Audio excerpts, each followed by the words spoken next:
Hello dear student, complex অ্যানালাইসিসের প্রথম ক্লাসে সবাইকে স্বাগতম। আজকে থেকে কমপ্লেক্স অ্যানালাইসিস তৃতীয় বর্ষের এই কোর্সটি লঞ্চ করতেছি। আপনারা যারা এখনো আমার ফেসবুক পেজ বা ইউটিউব চ্যানেলে আপনারা যুক্ত হননি, তারা অবশ্যই যুক্ত হন, বেশি বেশি করে শেয়ার করুন এবং আমার ইউটিউব চ্যানেলটিতে সাবস্ক্রাইব করে সাথে থাকুন সুন্দর সুন্দর এবং তথ্যবহুল ক্লাস উপভোগ করার জন্য। তাহলে আমরা শুরু করি। প্রথম অধ্যায় দেখেন যে কমপ্লেক্স নাম্বার, জটিল সংখ্যা। সংখ্যা কাকে বলা হয়? আপনারা যেটা জানেন যে জটিল সংখ্যা হচ্ছে z = x + iy, এই আকারের সংখ্যাকে বলা হয় জটিল সংখ্যা, তাই না? যেখানে x কে বলা হয় রিয়েল পার্ট অফ z, মানে z এর বাস্তব অংশ, আর y কে বলা হয় imaginary part of z, z এর কাল্পনিক অংশ। ঠিক আছে, এবং এই ওয়াইটা আপনারা যে অক্ষ জানেন ওইটাই। এখন এইটাকে যদি আমরা কোনো চিত্রে আঁকতে চাই, তখন যে সমতলে আঁকবো সেই সমতলের একটি নাম আছে, তার নাম অর্গান প্লেন। ঠিক আছে, অর্গান সমতল।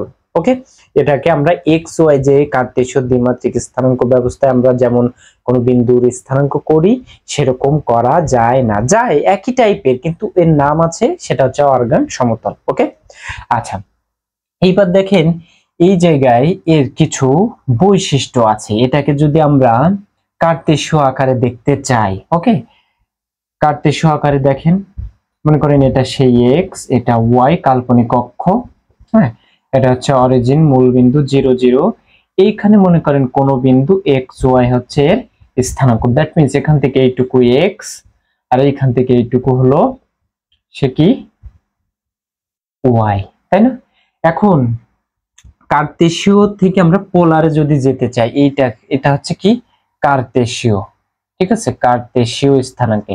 এখন যদি এটা পোলারে দেখতে চাই যে পোলারে কেমন হবে, হ্যাঁ, জটিল সংখ্যা পোলারে কেমন হবে, তাহলে দেখেন এখান থেকে পোলারে নিতে গেলে এই বিন্দুর স্থানাঙ্ক কত ধরতে হবে? আর এবং থিটা ধরতে হবে, তাই না? কারণ পোলার স্থানাঙ্ক আর থিটা। তাহলে আর হচ্ছে কোনটুকু? এইটা থেকে এই অরিজিন পর্যন্ত এদের যে দূরত্ব সেটি হলো আর, তাই না? আর থিটা হবে কি? এইখান থেকে এই যে এক্স অক্ষের ধনাত্মক দিকের সাথে যে কোণ উৎপন্ন করলো সেটা হলো থিটা। তাহলে কার্টেসীয় পোলারের ভিতর যে সম্পর্ক আমরা জানি x = r cos থিটা, একইভাবে y = r sin থিটা। ওকে, তাহলে এই x = কত হবে এখানে? r cos থিটা, আর y = হবে r sin থিটা। সো এইটা দেখেন একটা কি ফর্মুলা বলেন তো? এটা একটা সমকোণী ত্রিভুজ। তাহলে এই r সমান আমরা কত লিখতে পারি? √x² + y² লিখতে পারি কিনা? x² + y² আর সমান লিখতে পারি কিনা? সমকোণী ত্রিভুজ হওয়ার কারণে, তাই না? আচ্ছা, অতিভুজ সমান এটা। তাহলে এত fz সমান কত হবে? r cos theta plus r sin theta. কিন্তু এখানে একটা কি ছিল? একটা i ছিল, তাহলে এখানে একটা i আসবে। সো এই z = r কে যদি কমন নেয়, r cos theta plus i sin theta, এটা হয়। আচ্ছা, এখন দেখেন এইখান থেকে চাইলে আপনারা এই r, এটা কি e⁻i থিটা এরকমও লেখা যায়, কারণ অয়লারের ফর্মুলা e⁻i থিটা মানে কি cos theta plus i sin theta. তাহলে এটাকে আপনারা এরকম লিখতে পারেন। ওকে, আচ্ছা, আরো আরেকটা জিনিস আছে, দেখেন এই যে rটা হচ্ছে কি এই মূল বিন্দু থেকে এই বিন্দুর দূরত্ব, ডিসটেন্স, তাই না? আপনারা জানেন মডুলাস দিয়ে কি বোঝানো হয়? যে মডুলাস z, এই যে মডুলাস z, এই মডুলাস দিয়ে বোঝানো হয় মূল বিন্দু থেকে এই বিন্দুর দূরত্ব। ওকে, আচ্ছা, আরো একটা জিনিস দেখেন, মজার ব্যাপার, যে এই xy এটাকে এরকমও লেখা যেতে পারে, এই xy। ঠিক আছে, তাহলে এইটা হচ্ছে এই সেই বিন্দুর দূরত্ব। কোথা থেকে? মূল বিন্দু থেকে। মূল বিন্দু থেকে এই দূরত্বটা কত বলেন তো? আর সো মডুলাস z সমান এই r মানে কত? r মানে কত দেখেছি এখানে, যে √x² + y²। ঠিক আছে, তাই আমরা z = যদি x + iy আকারের কোনো জটিল সংখ্যা থাকে, তার মডুলাসকে আমরা কেমন লিখি? এই বাস্তবের স্কয়ার আর কাল্পনিকের সহগ যেটা থাকবে সেটার স্কয়ার √ এটা। ক্লিয়ার? তাহলে এখান থেকে আপনারা আরেকটি জিনিস দেখতে পাচ্ছেন, এই মডুলাসের স্কয়ার করলে কত হবে? X square plus y square, এটাও লিখতে পারি। তাহলে এই কার্তেশীয় আর এই পোলারের ভিতর বা কাল্পনিক মানে জটিল সংখ্যার সম্পর্কটা বুঝতে পারলেন। ওকে, আচ্ছা আরেকটি জিনিস আছে, দেখেন সকল সংখ্যাকে জটিল সংখ্যায় রূপান্তর করা যায়। তাহলে আমরা কি শিখলাম এখানে? মডুলাস। আর সকল সম্পর্কে জটিল সংখ্যায় রূপান্তর করা যায় সেটা আমরা একটু পরে শিখবো। এখানে দেখেন আরো দুইটা জিনিস, তাহলে মডুলাস শিখলাম, জটিল সংখ্যার কার্তেশীয়, পোলার আর মডুলাস শিখলাম। এবার শিখবো আমরা এর আর্গুমেন্ট। ঠিক আছে, আর্গুমেন্ট, আর্গুমেন্ট বা কোণাঙ্ক, আর্গুমেন্ট বা কোণাঙ্ক। ঠিক আছে, এই আর্গুমেন্ট বা কোণাঙ্ক, দেখেন এইখান থেকে যদি আমরা আর্গুমেন্ট মানে কোণাঙ্ক, দ্যাট মিন্স এই যে বিন্দু আছে সেই বিন্দুটা আমরা যে মূল বিন্দু থেকে যে রেখাটা নিচ্ছি, তাই না, যে ব্যাসার্ধ ভেক্টর বা যে দূরত্বটা নিচ্ছি বা যে সরল রেখা নিচ্ছি, ওইটা এক্স অক্ষের ধনাত্মক দিকের সাথে যে কোণ তৈরি করতেছে, ঠিক আছে, সেটা হচ্ছে কত দেখেছি আমরা এখানে? থিটা। এই থিটাটাই হচ্ছে এখানে আর্গুমেন্ট। ওকে, আচ্ছা এটা ঋণাত্মক দিকেও হইতে পারতো, আচ্ছা এটা সেটা আমরা একটু পরে দেখব। দেখেন এই ক্ষেত্রে তাহলে আমরা এরকম লিখতে পারি কিনা, ট্যান থিটা, ট্যান থিটা সমান, ট্যান সমান আমরা জানি sine theta divided by cos theta. এই একটা আর দিয়ে সাইনের সঙ্গে গুণ করতে পারি, আর দিয়ে কজের সঙ্গেও আমরা গুণ করতে পারি, তাই না, কারণ আর আর কেটে যে যা তাই। এখন দেখেন এইটা মানে কত ছিল? আর সাইন থিটা, আর সাইন থিটা মানে হচ্ছে ওয়াই, আর নিচে আর কস থিটা মানে হচ্ছে এক্স। তাহলে এখান থেকে ট্যান থিটা সমান ওয়াই ডিভাইডেড বাই এক্স লিখতে পারি। সো থিটা সমান কত লিখতে পারি এখান থেকে? Tan inverse Y by x. এটাই হচ্ছে একদম প্রাথমিক আর্গুমেন্ট, এটাকে বলা হয় মুখ্য আর্গুমেন্ট, মুখ্য আর্গুমেন্ট। ঠিক আছে, এটাকে capital A R A G argument, A R G Z, এইটা লিখতে পারেন থিটা, এটা সমান হচ্ছে কত? এটা tan inverse Y by X. ঠিক আছে, এটা কোনটা হলো? যে এই দেখেন যে ওই যে আমরা বিন্দুটা নিব, আমরা যে বিন্দুটা নিব জটিল সংখ্যায় যে বিন্দুটা থাকবে বাস্তব আর কাল্পনিক, তাদের ক্রমজোড় এর যে চতুর্ভাগে থাকবে মূল বিন্দু থেকে, সেটার আমরা এই দূরত্বটা সরলরেখাটা এঁকে নিব। নেওয়ার পরে সেটা এক্স অক্ষের সাথে যে কোণ তৈরি করবে সেটি হলো আর্গুমেন্ট। ওকে, আচ্ছা এখন এটি যদি এই জায়গায় থাকতো, মনে করেন মাইনাস এক্স আর প্লাস ওয়াই, দ্যাট মিনস এরকম z equal to minus x plus I y, এরকম আকার হতো, সেটা মনে করেন এই, তাহলে এইটা এটা মনে করেন কিউ, তাহলে এইটা এই আঁকলাম মূল বিন্দুর সাথে সরলরেখা। এখন এইটা কোণ তৈরি করতে গেলে তো সরলরেখা নিতে হবে, ওকে, এবং সেটা মূল বিন্দু দিয়ে দেখাতে। এবার তাহলে দেখেন এইটার আর্গুমেন্ট কত হবে? এখান থেকে এই পর্যন্ত যে দূরত্ব অতিক্রম করলো, ঠিক আছে, সেই অ্যাঙ্গেলটাই হচ্ছে এখানে আর্গুমেন্ট। ক্লিয়ার? আচ্ছা এখন দেখেন তাহলে এই ক্ষেত্রে আর্গুমেন্ট আমরা যেটা হিসাব করব, যে এইটার ক্ষেত্রে যে হিসাবটা করব সেটি হলো যে এখানে কত আছে সেটা ইকুয়াল টু পাই, এই পায়ের থেকে যদি এইটুকু বাদ দিই তাহলে আমরা এই অ্যাঙ্গেলটা পাচ্ছি। ওকে, এই যে এইটারই নেগেটিভ পার্ট হচ্ছে এইটা। তাহলে আই থেকে যদি এই যে জেনারেল আর্গুমেন্ট যেটা ছিল, সরি মুখ্য আর্গুমেন্ট, প্রিন্সিপাল আর্গুমেন্ট ছিল, সেটা যদি বাদ দিই, এই পাই থেকে এইটুকু বাদ দিলে এই অ্যাঙ্গেলটুকুই তো পাচ্ছি, সেটি হলো আমার এই মাইনাস এক্স আর ওয়াই এর আর্গুমেন্ট। ক্লিয়ার? আচ্ছা যদি এটা এরকম অক্ষে থাকতো, এখানে আমি এখানে মাইনাস এক্স মাইনাস ওয়াই, তাই না, এরকম যদি হতো তাহলে কি হতো? ওই একইভাবে এইখান থেকে এই যে অ্যান্টিক্লকওয়াইজ যে কোণ তৈরি করতেছে সেটি। ক্লিয়ার? আচ্ছা এবার যদি এই চতুর্ভাগে হতো কোন বিন্দু, ঠিক আছে, মাইনাস এক্স, সরি এখানে প্লাস এক্স মাইনাস ওয়াই, তাহলে এইখান থেকে তাহলে দেখেন এই কোণ তৈরি করতে গেলে এই যে এই জায়গা থেকে কত, এটা 360 ডিগ্রি, তার থেকে কিছু কম, এই যে এইটুকু বাদ দিলে, এটা যদি এখানে আমরা সেই অ্যাঙ্গেল তৈরি করতাম থিটা, তাহলে 360 এইখান থেকে এই পর্যন্ত 360 থেকে যদি এইটুকু বাদ দিই তাহলে এই অ্যাঙ্গেলটুকু পাওয়া যেত।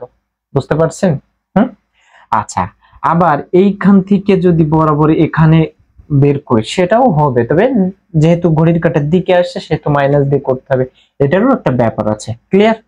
আচ্ছা, তাহলে আর্গুমেন্ট আশা করি বুঝছেন, এটা হলো জেনারেল আর্গুমেন্ট। আচ্ছা, এখন দেখেন এটা গেল মুখ্য আর্গুমেন্ট, প্রিন্সিপাল। এবার হচ্ছে সাধারণ আর্গুমেন্ট।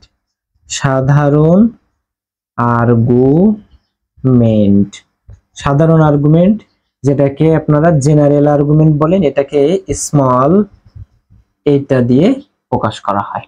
এটা হবে 2n pi plus principal argument, মানে এইটা tan inverse y by x। দেখেন এই n এর মান 0 1 2 3 যাই বসান না কেন এই আর্গুমেন্ট গুলো পাওয়া যাবে।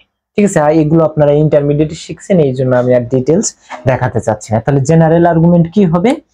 2n pi plus principal argument. Okay, তাহলে এই আর্গুমেন্ট আশা করি বুঝতে পারছেন। ওকে, আচ্ছা, তো এইটা গেল তাহলে জটিল সংখ্যা, জটিল সংখ্যার পোলার আকার, জটিল সংখ্যার মডুলাস, জটিল সংখ্যার আর্গুমেন্ট। ওকে, আচ্ছা, এবার আমরা কি নির্ণয় করব? ডিয়ার স্টুডেন্ট, এবার আপনারা যে বৃত্তের সাধারণ সমীকরণ জানেন কার্তেশীয় স্থানাঙ্কের মাধ্যমে, আজকে আমরা জটিল সংখ্যা দিয়ে বৃত্তের একটা সমীকরণ শিখব। ঠিক আছে, এটা জাস্ট এমনি আপনাদের জানার জন্য, এটার অ্যাপ্লিকেশন ওইভাবে নাই। ঠিক আছে, জানার জন্য আপনাদের জটিল সংখ্যার ক্ষেত্রে বৃত্তের সমীকরণ, বৃত্তের সমীকরণ। ওকে, আচ্ছা, এটা হবে দেখেন z ইন্টু z এর কনজুগেট প্লাস b, z এর কনজুগেট প্লাস b এর conjugate z plus c equal to 0। ওকে, বৃত্তের সমীকরণ জটিল সংখ্যার ক্ষেত্রে হচ্ছে এইটা। আচ্ছা, যেখানে এই b এর পরিচয় হলো মাইনাস জেড নট, সি হলো জেড নট এর মডুলাস স্কয়ার আর স্কয়ার, আর বি এর কনজুগেট, এটা তো কনজুগেট আপনারা জানেন তাই না, একটু পরেই আমি শিখাবো এই ধর্মগুলো। এটা কনজুগেট তাহলে কি হবে? মাইনাস জেড নট এর কনজুগেট হবে। ওকে, আচ্ছা, এখানে এইটাকে বলা হয় এর কেন্দ্র। আছে তাহলে ডিয়ার স্টুডেন্ট দেখেন এইটা আপনার কোন ক্ষেত্রে লাগবে? এখানে এটা লাগবে এই কারণে, যদি বলা হয় আপনাকে যে জটিল সংখ্যার ক্ষেত্রে বৃত্তের সমীকরণটা কেমন হবে, তখন এই সমীকরণটা লিখতে হবে, এটা হবে এর সেন্টার, আর ব্যাসার্ধ আসবে কেমন? ব্যাসার্ধ তাহলে যার কেন্দ্র, একটু লিখতে পারেন যে যার কেন্দ্র বি সমান মাইনাস জেড নট এবং ব্যাসার্ধ রুট ওভার জেড নট এর স্কয়ার মাইনাস সি, এটি হলো এই বৃত্তের ব্যাসার্ধ। ঠিক আছে, জাস্ট এই কেন্দ্র আর এই ব্যাসার্ধ, এই দুটো জিনিসই আপনারা আপাতত জেনে রাখেন। ঠিক আছে, আচ্ছা, আরো আর একটা বৃত্তের সমীকরণ আমরা শিখব। দেখেন জেড মাইনাস জেড নট এর modulus equal to r e to the power i theta, এটাও কিন্তু একটা বৃত্তের সমীকরণ। আপনারা এখান থেকে ক্যালকুলেট করবেন, এটা মডুলাস যদি আপনারা বের করেন তাহলে বের করার পরে দেখবেন যে এটা একটা বৃত্তের সমীকরণ আসবে। ওকে, তাহলে এটা জটিল সংখ্যার ক্ষেত্রে এটাও একটা বৃত্তের সমীকরণ। এখানে জেড নট হচ্ছে কেন্দ্র। ওকে, মনে করেন এইটা যদি জেড নট হয় তাহলে জেড নট কেন্দ্র, এরকম বৃত্তের ব্যাসার্ধ। ওকে ডিয়ার স্টুডেন্ট, এবার জটিল সংখ্যার কিছু প্রপার্টিজ মানে ধর্ম আমরা শিখব। মনে করেন z equal to x plus I y, এটা যদি জটিল সংখ্যা হয় এটাকে আপনারা ক্রমজোড় এক্স ওয়াই এরকম দিয়েও লিখতে পারেন। ঠিক আছে, সকল সংখ্যাকে জটিল সংখ্যায় রূপান্তর করা যায়। তাহলে সবচেয়ে বড় যে সংখ্যা জগতের সেট সেটি হলো কমপ্লেক্স নাম্বার। ওকে, কেমন দেখেন, মনে করেন স্বাভাবিক সংখ্যার সেট, এটা n। আচ্ছা, স্বাভাবিক সংখ্যা থেকে আমরা জানি স্বাভাবিক সংখ্যার থেকে পূর্ণ সংখ্যার সেটটা বড়, মানে nটা n এর z এর সাবসেট, তাই না? আচ্ছা, এবার আমরা জানি জেডটা আবার মূলদ সংখ্যার সাবসেট হতে পারে। ঠিক কিনা? আচ্ছা, আবার এই কিউটা রিয়েল নাম্বার উপসেট হতে পারে, তাই না? আর এই সমস্তটাই আবার কার সেট হতে পারে? কমপ্লেক্স নাম্বারের সেট হতে পারে। তাহলে সবচেয়ে বড় যে সংখ্যা জগৎ সেটি কিন্তু কমপ্লেক্স নাম্বার। ক্লিয়ার? আচ্ছা, এখন প্রশ্ন হতে পারে যে স্যার এই 5 কে কমপ্লেক্স নাম্বারে কিভাবে রূপান্তর করব? হ্যাঁ, এখানে কাল্পনিক অক্ষ শূন্য, কাল্পনিক অক্ষ y এর মান 0 আই। ক্লিয়ার? বুঝছেন? তাহলে সকল সংখ্যাকে জটিল সংখ্যায় রূপান্তর করা যাবে। ঠিক আছে, এইভাবে। আচ্ছা, তাহলে এইটা হচ্ছে আমাদের জটিল সংখ্যা। এখন এই জটিল সংখ্যার উপরে যখন একটা দাগ দেওয়া হয় এর নাম হচ্ছে কনজুগেট। কনজুগেট মানে ঠিক যেখানে আই থাকবে এই আই এর আগের চিহ্নটা চেঞ্জ হয়ে যাবে, যা থাকবে প্লাস থাকলে মাইনাস হবে, মাইনাস থাকলে প্লাস হবে। ঠিক কিনা এটা?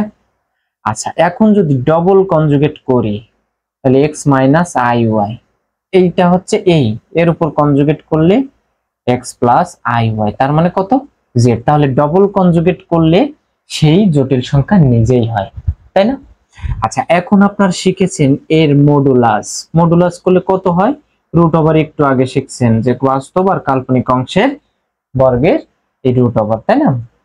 আচ্ছা, এখন দেখেন তো কনজুগেটের মডুলাস যদি করি, কনজুগেটের মডুলাস করলেও সেম জিনিস হয় কিনা, তাই না? কনজুগেটের মডুলাস করলে এখানে আসবে কত? জাস্ট একটা জিনিস আসবে মাইনাস ওয়াই স্কয়ার, তার মানে কত? সে যা তাই x square plus Y square. Okay. আচ্ছা, তাহলে কনজুগেটের মডুলাস হয় এই, ডবল কনজুগেটের মডুলাসও এই, ঠিক কিনা? ওকে।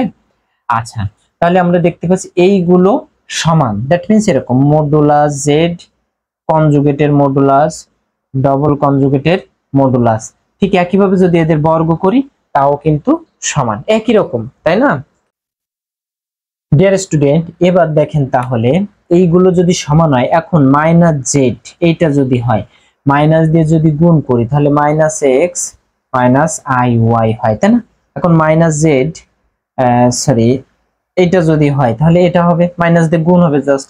এবার এইটার মডুলাস যদি করি রুট ওভার মাইনাস এক্স তার হোল স্কয়ার মাইনাস ওয়াই তার হোল স্কয়ার, দ্যাট মিন্স কত হবে? X square plus Y square. তাহলে দেখেন এইটা সমান এই মাইনাস জেড লেখা যায় কিনা, মাইনাস জেড তার আবার একটা স্কয়ার দিলে এইগুলো সমান হয়। ওকে, এগুলো হচ্ছে জাস্ট ধর্ম। এখন আর একটা জিনিস দেখেন, জেড ইন্টু জেড এর কনজুগেট, জেড হচ্ছে কত? এক্স প্লাস আই ওয়াই, আর জেড এর কনজুগেট হচ্ছে এক্স মাইনাস আই ওয়াই। এদের যদি গুণ করি তাহলে কত হয়? X square minus I square Y square, that means X square plus Y square, তাই না? এইটা এইটা মানে কত? Modulus Z square. তাহলে আমরা একটা ফর্মুলা পেলাম, মডুলাস জেড স্কয়ার সমান জেড ইন্টু জেড এর কনজুগেট। ওকে, এই ফর্মুলাগুলো কিন্তু কাজে লাগবে আমাদের। ক্লিয়ার? ফর্মুলা আকারে আমরা ব্যবহার করব। আচ্ছা, এবার দেখেন যদি দুইটা জটিল সংখ্যায় z1 z2 এদের উপর কনজুগেট থাকে তাহলে এই দুইটাকে আলাদা আলাদা করে দেওয়া যায়, কনজুগেট গুলো আলাদা আলাদা করে দেওয়া যায়। ঠিক আছে? আচ্ছা, আরো একটা প্রপার্টিজ আছে, z1 প্লাস z2 এর কনজুগেট সমান 2 ইনটু রিয়েল পার্ট অফ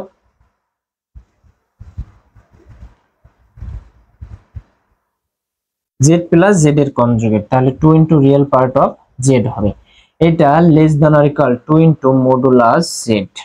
ঠিক আছে, 2 ইনটু মডুলাস z। এটাও একটা ফর্মুলা যে z এর সাথে z এর কনজুগেট যদি যোগ করি তাহলে 2 into real part of z হবে। এটা আমাদের প্রমাণই দেখানো লাগবে, আমরা দেখব।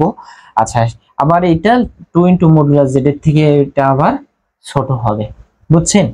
এই মোটামুটি ছিল এই জটিল সংখ্যার কিছু বৈশিষ্ট্য। এবার আমরা এই অধ্যায়ে ডিরেক্ট অঙ্কে চলে যাব। ওকে ডিয়ার স্টুডেন্ট, এখন একটি প্রশ্ন নিয়েছি, দেখেন এটা বলা আছে एग्जांपल 4 এটা যে এত এর মডুলাস ও আর্গুমেন্ট নির্ণয় করো। আচ্ছা, মডুলাস আর আর্গুমেন্ট দুটোই দেখাতে হবে। এখন দেখেন z x i y যদি এই আকারে থাকে তাহলে এর মডুলাস হবে x স্কয়ার, বাস্তব আর কাল্পনিক অংশের কাল্পনিকের মানে i এর সহগ যেটা থাকবে সেটার স্কয়ার। এটা এখন এখানে কি এইরকম আকার আছে? আই থাকবে একটি, কাল্পনিক থাকবে একটি, কিন্তু এখানে আই উপরেও আছে নিচেও আছে। সো আগে অঙ্কটাকে এরকম বাস্তব আর কাল্পনিক পার্ট আলাদা করে ফেলতে হবে, তারপরে হচ্ছে মডুলাস করতে হবে। ক্লিয়ার? এখানে যেহেতু নেই সেহেতু আগে ওই কাজটাই করতে হবে। ওকে, 2 প্লাস আই আর 3 মাইনাস আই এইটার হোল স্কয়ার সমান, তাহলে উপরে হোল স্কয়ার আর নিচে হোল স্কয়ার দুটোরই হোল স্কয়ার আছে, তাহলে উপরেরটার হোল স্কয়ার আর নিচেরটার হোল স্কয়ারের ফর্মুলাটা ভাঙাবো, তাহলে 4 মানে a স্কয়ার প্লাস 2ab তার মানে 2 দিয়ে 4 আর প্লাস b স্কয়ার মানে i স্কয়ার, আর নিচে হবে a স্কয়ার মাইনাস হবে মাইনাস 2ab মানে 3 দিয়ে 6 আর প্লাস i স্কয়ার। ওকে, আচ্ছা এখান থেকে দেখতে পাচ্ছি আমরা i স্কয়ার মানে -1, i মানে হচ্ছে আপনারা জানেন কত, √(-1), আপনারা যেটা জানেন i সমান হচ্ছে √(-1), তাহলে i স্কয়ার করলে কত হবে, -1 হবে, তাই তো। আচ্ছা তাহলে এখানে i স্কয়ার মানে -1, 4 থেকে 1 গেলে 3 প্লাস 4i, আর এটা হচ্ছে 9 থেকে এখানেও 1 চলে যাবে, তাহলে 8 - 6i। ওকে, এখানেও তো i স্কয়ার তাড়াইয়ে দেওয়া গেছে, কিন্তু এখানে i উপরে নিচে আছে, সো i তাড়াতে হবে, তাহলে নিচে এই i স্কয়ার যদি হতো তাহলে তো i -1 হয়ে যেত, i স্কয়ার। i স্কয়ার তৈরি করতে গেলে এটা কিসের ফর্মুলা তৈরি করতে হবে, a square minus b square মানে a plus b into a minus b, that means এইটা মাইনাস আছে এর প্লাসেরটা দিয়ে উপর নিচে গুণ করব। ওকে, তাহলে 2 প্লাস i 3 মাইনাস i এর হোল স্কয়ার সমান 3 প্লাস 4i আর হচ্ছে 8 মাইনাস প্লাস 6i হবে, এবারে প্লাসটা দিয়ে উপর নিচে গুণ করব, 8 প্লাস 6i 8 মাইনাস 6i, এখানে সাইড নোট দিতে পারেন, যদি করি উপরেরটা গুণ করব আর নিচেরটা গুণ করব, উপরেরটা গুণ করলে 3 8 24 প্লাস 4 8 32 প্লাস এবার 3 6 18 প্লাস 4 24 i স্কয়ার, উপরেরটা গুণ করেছে আর নিচেরটা a square minus b square, তাহলে কি হবে 8 8 64 মাইনাস 6 6 36 আর i স্কয়ার মানে -1, তাহলে এই i স্কয়ার মানে -24 আর +24 কেটে যাবে, তাহলে থাকে 32 আর 18 কত হয় 50, তাই না। আর নিচে হবে এখানে i স্কয়ার মানে -1 মাইনাস মাইনাসে প্লাস 64 আর 36, তাহলে কত হবে 100, তাহলে এটা হবে হাফ i, দ্যাট মিন্স এটা 0 প্লাস হাফ ইনটু i। ঠিক আছে, এটা হলো কার মান 2 প্লাস i আর হচ্ছে 3 মাইনাস i তার হোল স্কয়ার, এইটা সমান হচ্ছে এটা হলো। ঠিক আছে, এখন দেখেন এইটা হচ্ছে হাফটাকে একটু পরে লিখি তাহলে একটু সুবিধা হবে বুঝতে। এই দেখেন আলাদা আলাদা করা গেছে কিনা, এবার তাহলে এইটার মডুলাস, অতএব মডুলাস সমান √(0) স্কয়ার প্লাস হাফ এর স্কয়ার, মানে হাফ আর স্কয়ার ক্যান্সেল হয়ে যায়, মানে রুট ক্যান্সেল হয়ে যাবে এটা, তাই তো। তাহলে এটা হলো মডুলাস। এবার বলেছিল কি এর আর্গুমেন্ট, অতএব আর্গুমেন্ট, তো এখানে দুইটা আর্গুমেন্ট আছে, প্রিন্সিপাল আর মুখ্য। ঠিক আছে, আমরা মুখ্য আর্গুমেন্ট দেখাই। মুখ্য আর্গুমেন্ট সমান tan inverse y by x, তাই না। এইটা হচ্ছে y, এটা হচ্ছে x প্লাস iy, তাহলে y হচ্ছে হাফ আর x হচ্ছে 0। ঠিক আছে, আচ্ছা আমরা জানি tan ইনভার্স এটা কত হচ্ছে অসংজ্ঞায়িত না, সামথিং বাই 0 মানে কি অসংজ্ঞায়িত, tan কতর মান অসংজ্ঞায়িত আমরা জানি, tan 90 মান অসংজ্ঞায়িত, তাহলে tan ইনভার্স tan কেটে যায়, এইটা হচ্ছে আমাদের মুখ্য আর্গুমেন্ট। এটা সাধারণ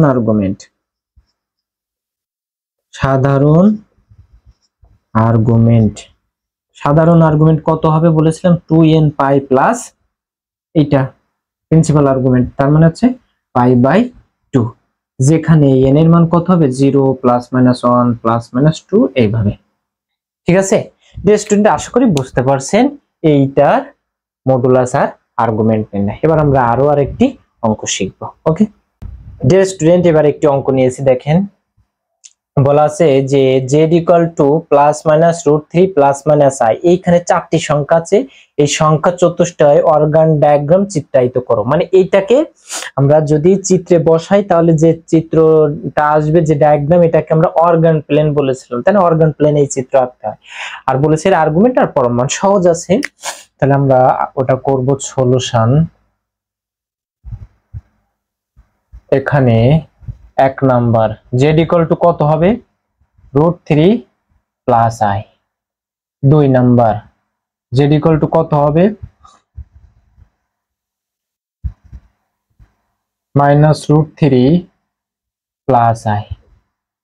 3 নাম্বার কত হবে, z equal to minus root three minus I.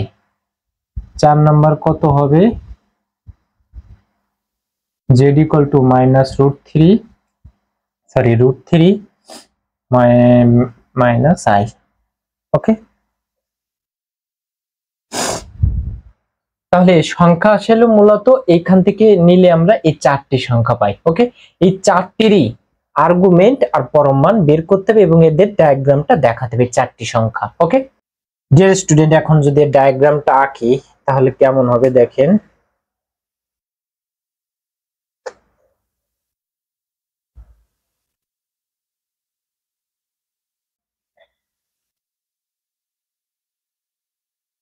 এটা হলো 0 0,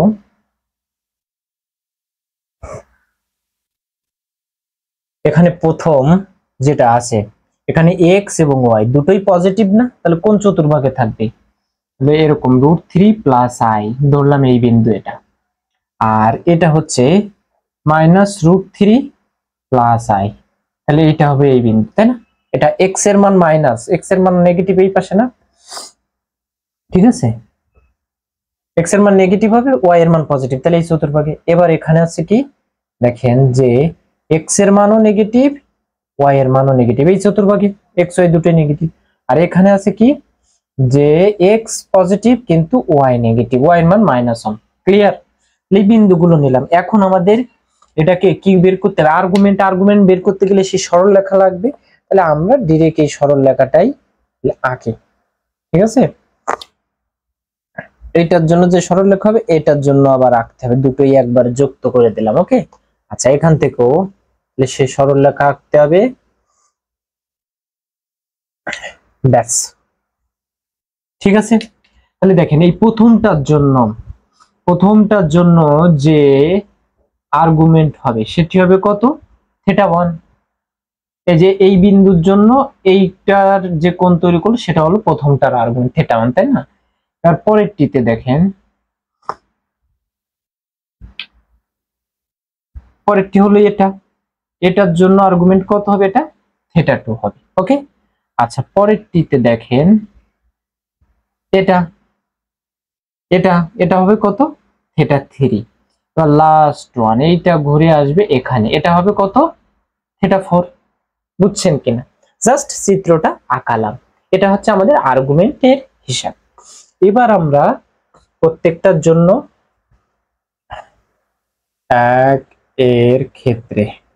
একের ক্ষেত্রে আর্গুমেন্ট বের করতে হবে, আর হচ্ছে পরম মান। একের ক্ষেত্রে পরম মান জেড সমান √1 হচ্ছে এইটা, এর জন্য পরম মান কত হবে, এইটা +1 তার স্কয়ার, আপনারা জানেন। দ্যাট মিন্স কত হবে, স্কয়ার আর রুট কেটে যে 3 হবে, 3 আর 1 4, তার মানে হচ্ছে 2। আচ্ছা, প্রত্যেকটাই হিসাব আছে শুধুমাত্র প্লাস আর মাইনাস, আর কি কোনো পরিবর্তন আছে? তাহলে প্রত্যেকটার ক্ষেত্রে, একের ক্ষেত্রে পরম মান এটা, একবারে 2 এর ক্ষেত্রে দেখাই, 2 এর ক্ষেত্রে পরম মান জেড সমান 2 এর ক্ষেত্রে কত হবে, -√3 তার হোল স্কয়ার +1 এর স্কয়ার, এটাও কিন্তু 4 সমান 2 হবে, তাই না? আচ্ছা, 3 এর ক্ষেত্রে পরম মান এটা সমান √3 এর ক্ষেত্রে পরম মান কত হবে, -√3 তার হোল স্কয়ার +-1 এর স্কয়ার সমান হচ্ছে √4 সমান হচ্ছে 2, এটাও 2। আচ্ছা, চারটির ক্ষেত্রেই এর পরম মান জেড সমান, আমি একটু ডট ডট দিয়ে গেলাম, স্কিপ করে গেলাম, আপনারা লিখে নেবেন এখানে। ঠিক আছে, এখানে √3 এর স্কয়ার +-1 এর স্কয়ার সমান কত হবে বলেন তো? এটাও 4 হবে, তার মানে 2। তাহলে চারটির ক্ষেত্রেই পরম মান একই। এখন আমাদের দেখাতে হবে কি আর্গুমেন্ট গুলো এবার দেখাবো। ওকে, তাহলে আমি মুছে দিই এবার আর্গুমেন্ট।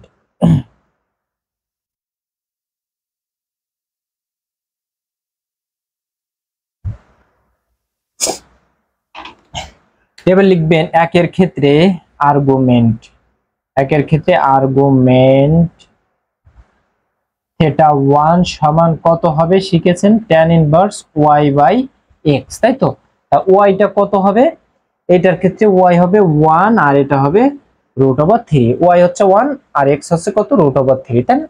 আচ্ছা, আপনারা জানেন যে tan কতর মান 1/√3, tan 30 এর মান, tan 30 ডিগ্রি মান হচ্ছে 1/√3। tan ইনভার্স কেটে যে কত হবে? এটা 30 ডিগ্রি। 30 ডিগ্রিকে এই আর্গুমেন্ট গুলোকে সবসময় রেডিয়ানে প্রকাশ করতে হয়, তাই না? তা রেডিয়ানে প্রকাশ করার ফর্মুলা কি ছিল? πx divided by 180। এখানে এই x এর মান যে ডিগ্রি হবে এখানে সেটা বসাই দিলেই রেডিয়ানে কনভার্ট হয়ে যাবে ক্যালকুলেট করলে।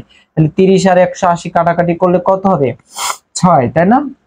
π/6। এটাই হচ্ছে প্রথমটার ক্ষেত্রে আর্গুমেন্ট। ওকে, এবার দেখেন 2 এর ক্ষেত্রে আর্গুমেন্ট। 2 এর ক্ষেত্রে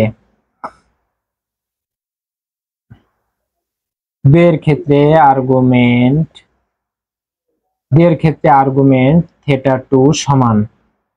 2 সমান কত হবে? tan ইনভার্স থিটা 2 সমান কত হবে বলেন তো? এই যে এইখান থেকে এই পর্যন্ত থিটা 2 সমান কত হবে? tan inverse tan inverse y by x। y কত হবে? 1 আর এটা হবে -√3, এটা না? আচ্ছা, তাহলে এটাকে কেমন লিখতে পারেন? tan ইনভার্স tan 30 ডিগ্রি লেখা যাবে কিনা, তাই না? এই মাইনাস ছিল, মাইনাস রাখছি, আর tan কত হবে? 30 ডিগ্রি। ক্লিয়ার?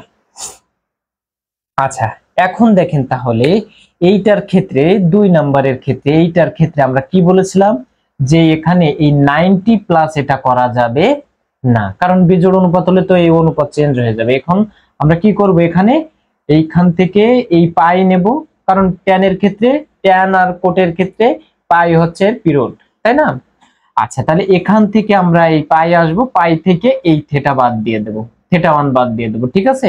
মানে থিটা, এখানে যে থিটাটা হচ্ছে এর general argument, sorry principal argument, সেটা বাদ দিয়ে দিলে এইটুকু পেয়ে যাব আমরা, বুঝছেন?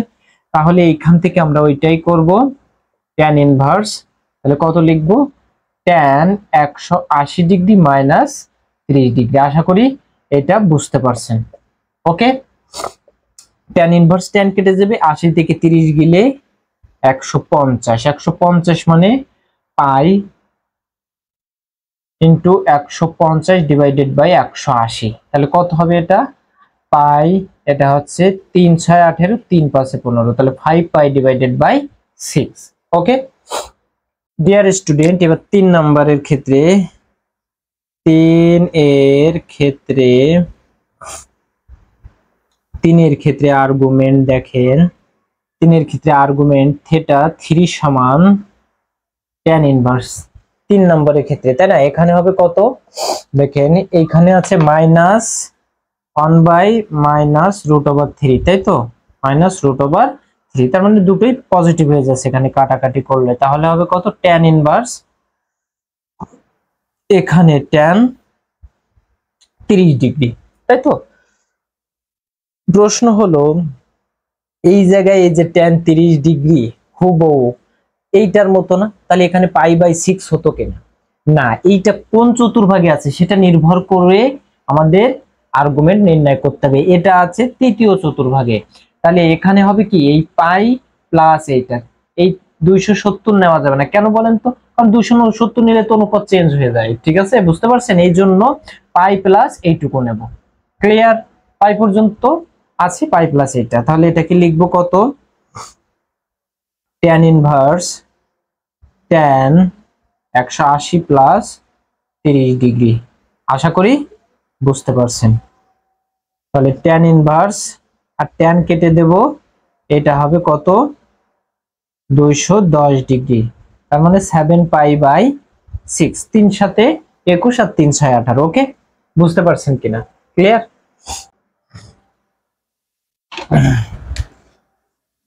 এবার দেখেন কত নম্বর, 4 এর ক্ষেত্রে। 4 এর ক্ষেত্রে দেখেন আর্গুমেন্ট, 4 এর ক্ষেত্রে আর্গুমেন্ট θ4 সমান, তাহলে tan ইনভার্স এখানে কত আছে বলেন তো এটা। এবার দেখেন এই যে এখান থেকে ঘুরে 360 মাইনাস এইটুকু, তাহলে এই অ্যাঙ্গেলটা পাবো। বুঝছেন বিষয়টা?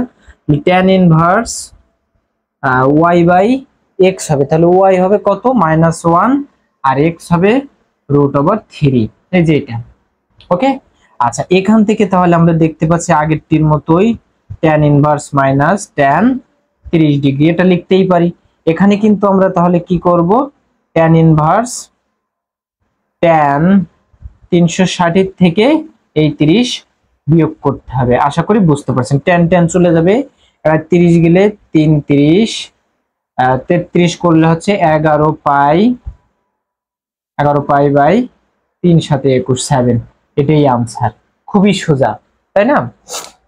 তাহলে এই ছিল হচ্ছে আর্গুমেন্ট আর হচ্ছে পরমাণু নির্ণয়ের অঙ্ক। আপনারা আর কোনো অঙ্ক থাকলে সেগুলো নিজেরা করবেন, আমি আর দেখাবো না। এবার আমরা অন্য অঙ্কে যাব। ওকে ডিয়ার স্টুডেন্ট, এবারে এই অধ্যায়ের অঙ্কগুলোতে কি বলেছে বলেন তো, মান নির্ণয় করতে বলেছে। 1 নাম্বার 2 নাম্বার 3 নাম্বার দেওয়া আছে, আই দিয়ে মান নির্ণয় করতে বলেছে। এখানে একটা জিনিস আপনাদের দেখায় আসি, de Moivre's থিওরাম, এটা ছিল ফার্স্ট ইয়ারে তাই না?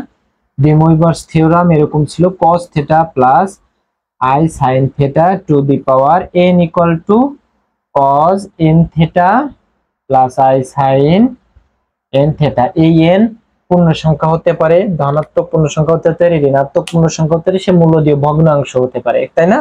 তাহলে আলটিমেটলি n যা থাকছে সেটা অ্যাঙ্গেলে গুণ হচ্ছে। এটা ছিল de Moivre's উপপাদ্য।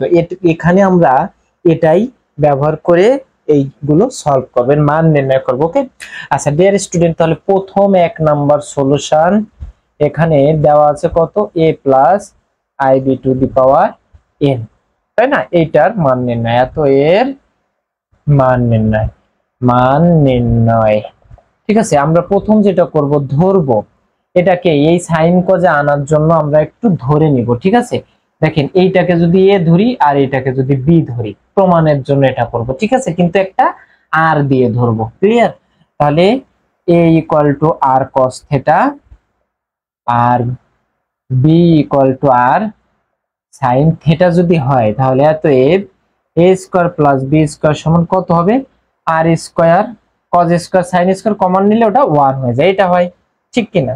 ওকে আচ্ছা, আর এখান থেকে এবং এইখান থেকে যদি আমরা এটাকে ভাগ করি, তাই না, ভাগ করি, তাহলে এরকম tan θ সমান কত হবে, tan θ সমান হচ্ছে sin θ ডিভাইডেড বাই cos θ। লিখতেই পারি, একে একটা আর দিয়ে গুণ করতেই পারি। এইটা মানে কত আর এইটা মানে কত, এইটা মানে কত ধরেছি b আর এইটা মানে a, তাহলে এখান থেকে θ সমান tan ইনভার্স b ডিভাইডেড বাই a হবে। ক্লিয়ার? তাহলে এখান থেকে এই শর্তটা আমরা পেলাম। এবার আমরা এইখানে করব। এবার দেখেন ডিয়ার স্টুডেন্ট, এখন a plus i b to the power n এর মান কত ধরেছি, r cos θ plus i r sin θ to the power n, এটা না? আচ্ছা এখান থেকে যদি আরটা কমান নিই, আর টু দি পাওয়ার n হবে, এখানে হবে cos θ plus i sin θ to the power n, তাই না? লিখতে পারি কিনা? আচ্ছা এই n এই অ্যাঙ্গেলে গুণ হবে, তাহলে r to the power n cos n θ plus i sin n θ। এই আর টু দি পাওয়ার n, আর এর একটা মান পেয়েছি এখান থেকে, তাই না? আর এর মান কত এখান থেকে বলেন তো, রুট ওভার এইটা। ঠিক আছে, root over a square plus b square, তার পাওয়ার কত হবে n, আর এটা তো আছে cos n θ plus i sin n θ। Okay, এটা ক্যালকুলেট করলে কত হবে, a square plus b square, এটা মানে হাফ, তার মানে n/2, আর এখানে হবে cos n θ plus i sine n theta. আশা করি বুঝতে পারছেন। এইটার রেজাল্টটা হচ্ছে এই যে পেয়ে গেলাম। ক্লিয়ার? এখানে থিটার মান হচ্ছে এইটা, আর এই আর এর পরিচয় হচ্ছে এইটা। ক্লিয়ার?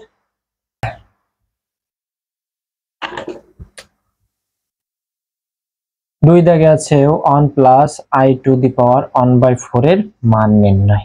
ঠিক আছে, এখন দেখেন 1 plus I equal to 1 plus I. এইখানে দেখেন এইটাকে যদি আমরা সাইন এবং কজের মাধ্যমে লিখতে চাই, তাই না, সাইন কজে এইটার পাওয়ার এই দ্বিমাইবরের উপপাদ্য দিয়ে আমরা করব। তা এখানে দেখেন এই যে থিটা আর এই যে থিটা, এই থিটা দুটোই কি ছিল? একই ছিল না, তাই না? একই। এখানে যদি 30 হয় এটাও 30 ডিগ্রি, এটা 45 ওটা 45, দুটোই একই হতে হবে। তাহলে সাইন কজের মান দুটোই 1 আছে। এমন কি হয় যে এখানে এটাকে এরকম লিখতে হবে cos something plus i sine something. Sine আর কজের মান কত লিখলে দুটোর মানই 1 হবে? এটা কি সম্ভব? না। কিন্তু আমরা জানি দুটোর মান একই হয় কোন ক্ষেত্রে? 45 এর ক্ষেত্রে।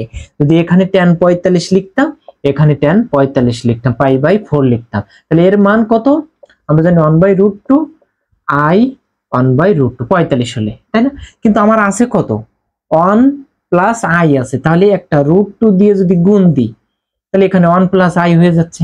আবার আমার এই ফর্মুলাটা অ্যাপ্লাই করা যাচ্ছে। আশা করি বুঝতে পারছেন। ওকে, তাহলে এইটার ক্ষেত্রে দেখতে হবে যে একটা √2 গুণ নিব আর 1/√2 লিখবো প্লাস i 1/√2 হবে। দেখেন এটা কাটাকাটি হয়ে এটাই হয়। এইবার এটাকে লেখা যাবে কত? √2, এটাকে লেখা যাবে কত? এই যে এইটা দিয়ে cos 45 π/4 plus i sin π/4। cos 45 এর মান এটা, sin 45 এর মানও এটা। ওকে ডিয়ার স্টুডেন্ট, আরো একটা জিনিস দেখেন, এই যে cos, এটাকে আমরা তো এরকম লিখতে পারি cos 2n pi plus theta, মানে π/4, এটাও লিখতে পারি, কারণ sin cos এর পিরিয়ড হচ্ছে 2n পাই, তাই না? 2n পাই পর সে যা তাই থেকে যায়, তাহলে এখানে 2n পাইও লিখতে পারি, sin 2n পাই প্লাস π/4, এটার পাওয়ার n ছিল, সরি এটা, বুঝতে পারছেন? এখানে এইটা থাকাও যা, 2n পাই প্লাস লেখাও তাই, কারণ 2n পাই হচ্ছে পিরিয়ড, 2n পাই পরে সাইন সাইনই থাকে, cos cosই থাকে। ওকে, আচ্ছা তাহলে এরকম লেখা যাবে কিনা? এর সঙ্গে 2n পাই যোগ করা যাবে, এইটার ক্ষেত্রে 2n পাই যোগ করা যাবে। এখন আপনি একটু চাইলে ক্যালকুলেট করতে পারেন, এই √2 মানে কত? 2 এর পাওয়ার হাফ, আর এখান থেকে cos, এখানে লসাগু করলে হবে 4, আর এখানে 4 দিয়ে 8n plus 1 into pi plus i sin 8n plus 1 in 4 into পাই, এইটা ঠিক আছে। এখন এর পাওয়ার ছিল কত? 1/4, তাহলে ওইটা বের করতে 1 প্লাস i এর পাওয়ার 1/4, তাহলে 2 পাওয়ার 1/2, এখানে এটা লিখতে হবে এবার cos 8n plus 1 divided by 4 into pi plus i sin, এটার পাওয়ার আসবে কত? 1/4। এইবার এইটা কি করা যাবে? অ্যাঙ্গেলে গুণ করা যাবে, তাহলে এইটা এর পাওয়ারে থাকবে, এর পাওয়ারে থাকবে, ঠিক আছে? তাহলে 2 এর পাওয়ারে থাকলে 1 কত হবে? 4 2 8 হবে, তাই তো? আর cos এর ক্ষেত্রে এটা 4 4 16, তাহলে 8n plus 1 16 pi plus i sin, এটা অ্যাঙ্গেলে গুণ হবে, তার মানে 1/4 গুণ করলে 4 4 16 হবে। Okay, 8n plus 1 divided by pi, এটা। এখানে এই যে n আছে, n এর পরিচয় দিতে হবে। এখানে মান চেয়েছে 1/4, মানে কয়েকগুলো? 4টি মান, 1/4 4টি না? আচ্ছা, এখানে 4টি হইলে স্টার্ট হবে, এখানে n এর মান কত থেকে স্টার্ট হয়? 0 থেকে। 0 বসাইলে একটা পাবো, 1 বসাইলে একটা পাবো, 2 বসাইলে একটা পাবো, 3 বসাইলে একটা পাবো। 4টি মান বের করতে বলেছে, 4টি বের করে ফেলেছি। ওকে, তাহলে 0 থেকে 3। ক্লিয়ার? এটাই হচ্ছে আনসার। এবার দেখেন, তাহলে এটা হচ্ছে 3 নাম্বার, 1 - i √3 এর পাওয়ার আছে 1/4 এর মান নির্ণয়। তাহলে 1 মাইনাস আই রুট 3 এটা সমান সাইন আর কজ এর অ্যাঙ্গেল, কজের কতর মান 1, কজ 0 মান 1, কিন্তু সাইন 0 মান তো রুট 3 না। কিন্তু আমরা জানি উভয়ের ক্ষেত্রে যদি half minus root 3 divided by 2, তাহলে এখানে আমরা লিখতে পারবো এইটা এর সঙ্গে একটা কত গুণ দিতে হবে, তাহলে 2। বুঝছেন কিনা? cos 30 আর sin 30 ক্লিয়ার? ডিয়ার স্টুডেন্ট, তাহলে 2 2 কেটে যায় এখানে 1 এ হয়, এখানে 2 2 কেটে যায় রুট 3 থাকে, তাই না? তাহলে cos 30 এর মান হচ্ছে হাফ আর sin 30 এর মান হচ্ছে রুট 3/2। তাহলে বুঝতে পারছেন এখানে তাহলে লিখবো cos 30 মানে pi by 3 minus i sin pi by 3। এখানে আগেরটির মতো এই যে বলেছিলাম যে অ্যাঙ্গেল cos এর ক্ষেত্রে কত যোগ করতে পারি, 2n পাই প্লাস থিটা মানে যা তাই, এটা করতে পারেন। ওকে, আচ্ছা মাইনাস i, এখানেও sin 2n pi plus theta মানে পাই বাই 3। ওকে, 2 থাকবে, এইটা যদি করি আমরা cos লসাগু হবে 3 6n প্লাস 1 ইনটু পাই, একটু গুণ করলাম মানে লসাগুর কমন নিয়েছি, i ইনটু sin এখানে 6n প্লাস 1 ইনটু 3 পাই। ঠিক আছে, এটা এরকম, ব্যাস ক্লিয়ার, লেখা যাবে। আচ্ছা এখন এখানে বের করতে বলেছে কত, 1/4। এখন প্রশ্ন হতে পারে এখানে প্লাস ছিল এখানে মাইনাস, এখানে মাইনাস আছে একই, এটা আপনারা দ্বিমাইবারের উপপাদ্যে করেছিলেন। অতএব 1 minus i root 3 to the power 1/4 এটা। তাহলে এখানে আছে কত, 2 cos 6n plus 1 into 3 pi minus i sin 6n plus 1 into 3 pi, এটার পাওয়ার 1/4। 1/4 এখানে করে দেব, তাহলে 2 এর পাওয়ার 1/4 আসবে আর এটা 1/4 আসবে, তাহলে কত হবে cos 6n plus 1 divided by 4, 3 এ 4 এ 12 pi minus i sin 6n plus 1 3 এ 4 এ 12 পাই। ঠিক আছে, তাহলে এটা হলো ক্লিয়ার। তাহলে আমরা এটা বুঝলাম এইটাই। ঠিক আছে, এই হলো এই অধ্যায়ের অঙ্ক। তবে এখানে দেখেন 4টি মান বলেছে, তাই না? তাহলে এই n এর মান কত হবে, n = 0 হবে, 1 হবে, 2 হবে, 3 হবে, হলে 4টি। দ্বিমাইবারের উপপাদ্য দিয়ে এই মান নির্ণয়ের অঙ্কগুলি আশা করি পারবেন, খুবই সোজা। এরকম টাইপের আরো অঙ্ক থাকলে আপনারা করবেন। যে স্টুডেন্ট এবার আরো কিছু মান নির্ণয়, তবে এখানে জেড যেটা কমপ্লেক্স নাম্বার আমরা জানি, কিন্তু সেটার সাথে সাইন কস মানে হচ্ছে হাইপারবোলিক আছে। দেখেন এই যে হাইপারবোলিক আছে, সাইন এইজ আছে, তাই না? এটাকে আপনার প্রোনাউন্সিয়েশন একটু সাইন সাইন, ঠিক আছে, সাইন বলতে পারেন, আবার এটাকে কস, এরকম বলার ক্ষেত্রে জেনারেলি এটা আলাদা করে বলা হয়, এটা না বললেও সমস্যা নাই। যখন এই 3টি মান আমাদের বের করতে হবে। এখন দেখেন 1 নম্বর সলিউশন, এইটার ক্ষেত্রে একটা ফর্মুলা আপনাদের মুখস্থ করতে হবে, সেটা হলো এই সাইন জেড সমান। ওকে, আচ্ছা আমরা জানি এই সাইন হাইপারবোলিক জেড সমান হচ্ছে e to the power z minus e to the power minus z divided by 2। এইটা মানে হচ্ছে এইটা, এটা কিন্তু ফর্মুলা মুখস্থ রাখতে হবে। ওকে, আচ্ছা এখন তাহলে এতএব এটা হচ্ছে এইটুকু, e to the power z minus e to the power minus z equal to divided by 2 equal to কত হবে, i। এখান থেকে আমাদের টার্গেট কি, জেড এর মান বের করতে হবে, তাই তো? e to the power z minus e to the power minus z equal to কত হবে, 2i হবে। এখানে দেখেন e to the power z minus 1 by e to the power z, এটা লিখতেই পারি আমরা, তাই না? আচ্ছা এখান থেকে তাহলে দেখেন e to the power z লসাগু যদি করি তাহলে কত হবে, এখানে e to the power z square minus 1 equal to 2i, তাই তো? আচ্ছা এখন e to the power z এর square minus 1 equal to 2i e to the power z. এইবার এই e টু দি পাওয়ার জেডটাকে আপনারা যে কোনো একটা চলক ধরবেন, মনে করেন এটাকে ওমেগা ধরে নিলাম আমরা, omega square -1 equal to 2i omega. এখানে লিখবেন যে e⁻z সমান ওমেগা ধরে, ঠিক আছে। এবার এটাকে সাইড চেঞ্জ করব, omega square -2i omega -1 equal to 0 মান বের করতে হবে। তাহলে এখান থেকে আমরা ওমেগা সমান এটাকে কেমন লিখবো, ax square plus bx plus c equal to 0। এই যে সেই -b plus minus root over b square minus 4ac divided by 2a। এইটা x এর সহগ, এখানে x তো নাই, ওমেগা আছে, এখানে ওমেগা বিবেচনা করতেছি, এই x গুলো হচ্ছে ওমেগা বিবেচনা করে এখানে লিখতে হবে। তাহলে মাইনাস b করলে কত হবে, -2i আসবে, তাই না।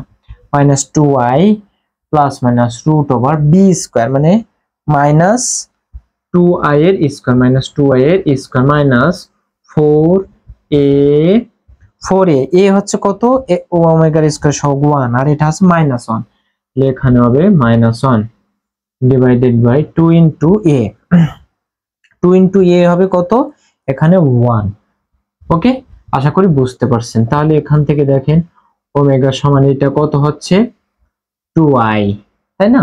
এবার দেখেন প্লাস মাইনাস রুট ওভার, এখান থেকে মাইনাস করলে এটা প্লাস হয়ে যাচ্ছে 2 মানে 4i স্কয়ার, এখানে আছে 4i স্কয়ার মাইনাস মাইনাসে প্লাস 4 ডিভাইডেড বাই 2 ওমেগা সমান এখানে i স্কয়ার মানে -1, তাহলে এটা 0 হয়ে যাচ্ছে, থাকে কত, শুধু 2i divided by 2, that means হচ্ছে i।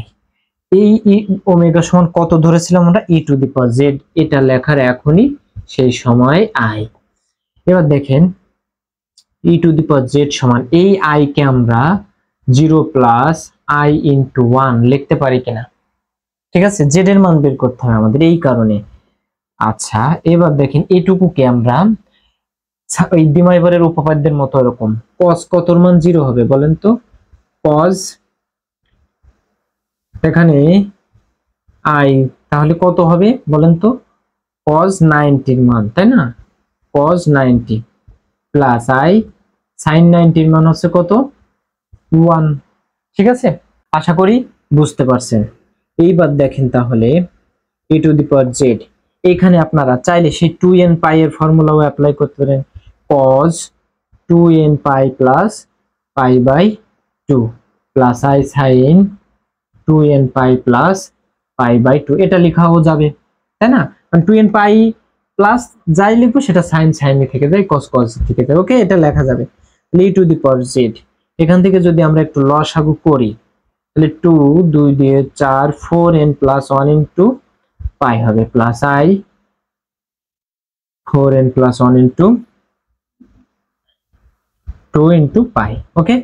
আচ্ছা, এবার দেখেন e⁻θ সমান এইটাকে মনে করেন cos θ plus sin θ, i sin θ, তাহলে e টু দি পাওয়ার কত লেখা যাবে, e to the power i into এটা, তাহলে 4n plus 1 divided by 2 into pi লেখা যাবে কিনা,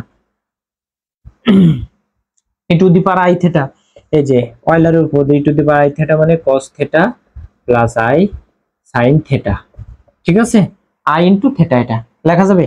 এবার উভয় পক্ষ থেকে ই বাদ থাকবে কত, z সমান হচ্ছে i into 4n plus 1 divided by 2 into pi. এটাই হচ্ছে আমাদের সেই সমাধান, ওকে। যেখানে এই n এর মান কত হবে, 0 প্লাস মাইনাস 1 প্লাস মাইনাস 2, এইভাবে। এটাই হচ্ছে সেই সমাধান, আশা করি বুঝতে পারছেন। ডিয়ার স্টুডেন্ট, এবার দুই দাগের ক্ষেত্রে আমরা জানি এইটা ফর্মুলা, তাহলে এইটা সমান কত আসবে এখানে, এবার 2, তাই না। e⁻z মাইনাস e⁻z সমান 2 2 এ 4, তাহলে এখানে একবারে কত লিখতে পারবো, e⁻z মাইনাস 1 বাই e⁻z সমান 4, এখানে e⁻z তার whole square minus 1 equal to 4 e⁻z, একবারে লসাগু করে গুণ করে দিলাম, একটু স্কিপ করেছি, ওকে। আচ্ছা, তাহলে e⁻z এটাকে আমরা কত ধরতে পারি, এখান থেকে ওমেগা ধরতে পারি, ঠিক আছে, omega square minus 4 omega minus 1 equal to 0, ঠিক আছে। ডিয়ার স্টুডেন্ট, তাহলে এখান থেকে ওমেগার মান যদি বের করি minus b plus minus root over b square minus 4 a c divided by 2a, এটা না? তাহলে ওমেগা সমান কত হবে এখান থেকে 4 plus minus root over 16 minus plus 4 divided by 2। তাহলে এখান থেকে ওমেগা সমান হচ্ছে 4 প্লাস রুট ওভার 22, 4 প্লাস 20 রে 4 গুণ 5 লেখা যায় ডিভাইডেড বাই 2। এখান থেকে 4 প্লাস মানে 4 মানে হচ্ছে 2 রুট 5 ডিভাইডেড বাই 2। উভয় পক্ষ থেকে উপর নিচ থেকে 2 কমন নিলে কত হবে? একটা 2 প্লাস মাইনাস রুট 5 এটা হবে, তাই না? ওমেগা মানে e to the power z ছিল, তাহলে 2 প্লাস মাইনাস রুট ওভার 5। আচ্ছা, e to the power z সমান এখানে e এর পাওয়ার log নিয়ে যদি আমরা 2 প্লাস মাইনাস রুট ওভার 5 দিই, e আর log ক্যান্সেল হয়ে যায় না? তাহলে এটা লিখতে পারি, তাহলে উভয় পক্ষ থেকে e বাদ দিয়ে দেব, দিয়ে z সমান log 2 plus minus root over 5, এটাই आंसर। আশা করি বুঝতে পারছেন। ক্লিয়ার? e তাড়ানোর জন্য উভয় পক্ষে e এর পাওয়ার log নিয়ে নিয়েছি, মানে e log, যেহেতু এটা আর এটা ক্যান্সেল হয়ে যা তাই থাকে, বুঝছেন? আচ্ছা ডিয়ার স্টুডেন্ট, এইখানে এবার কসেরটা একই, শুধুমাত্র ফর্মুলাটা হবে এখানে কস লিখে এখানে প্লাস হবে, আর সেম একই পদ্ধতিতে। পারবেন না করতে? আশা করি পারবেন। আমি কসেরটা করে দেব না, কিন্তু এখানে আরেকটি অঙ্ক আছে z টু দি পাওয়ার 4 সমান 16, এইটা করব আমরা এবার। ওকে, কসেরটা নিজেরা করবেন, না পারলে আমি আপনাদের ফোন দিবেন, আমি আপনাদের হচ্ছে পিডিএফ দিব। আচ্ছা এবার দেখেন 4 নাম্বার। হ্যাঁ, 4 নাম্বার আছে z to the power 4 equal to 16। এটাকে আমরা z to the power 4 equal to 2 to the power 4 লিখতেই পারি, তাই না? 2 টু দি পাওয়ার 4 লিখতে পারি। আচ্ছা এখন দেখেন z to the power 4 equal to 2 to the power 4, এখানে z এর মান ফ্রি করতে হবে। ওকে, এখানে প্লাস মাইনাস দিয়ে করলে কিন্তু হবে না, এখানে i আনতে হবে, কারণ এখানে z এর ভিতর কি আছে? এই z এর ভিতর x প্লাস i y আছে, সো এই পাশে যে মানটা থাকবে এখানে সামথিং প্লাস i দিয়ে লিখতে হবে, বুঝছেন? আচ্ছা তাহলে ওইটা করার জন্য দেখেন এই জায়গায় 2 এর সঙ্গে আমি যদি একটা 1 প্লাস 0 i নিই, ডান পাশে তো i নেই, তাই i ইনটু 0 নেব। ঠিক আছে, i ইনটু 0 একই কথা, বুঝছেন? তাহলে এটা দেখেন যা তাই হয়। ওকে, আচ্ছা এবার দেখেন z to the power 4 equal to 2 to the power 4, এখানে কি লেখা যাবে এবার? cos 0 এর মান 1, cos 0 এর মান 1 প্লাস i sin 0 এর মান 0 লেখা যাবে কিনা? ঠিক আছে, cos 0 এর মান 1 আর sin 0 এর মান 0, বুঝছেন কিনা? ওকে, আচ্ছা এবার এখান থেকে দেখেন তাহলে আরেকটা জিনিস লেখা যায়, z এর পাওয়ার 4 সমান 2 এর পাওয়ার 4, এখানে cos কি লিখতে পারি? 2n pi plus 0 plus i sin 2n pi plus 0। 0 দেওয়া না দেওয়া একই ছিল, কিন্তু বোঝানোর জন্য জাস্ট দেখালাম 2 এর পাওয়ার 4। তাহলে এখানে কত হবে? cos 2n pi plus i sin 2n পাই হয়। ওকে, আচ্ছা এবার এই 4টা ডান পাশে নিয়ে গেলে 1/4 হবে। ঠিক আছে, তার মানে উভয় পক্ষের ঘাত 1/4, এখানেও ঘাত 1/4 তৈরি করতেছি। ক্লিয়ার? বুঝতে পারছেন?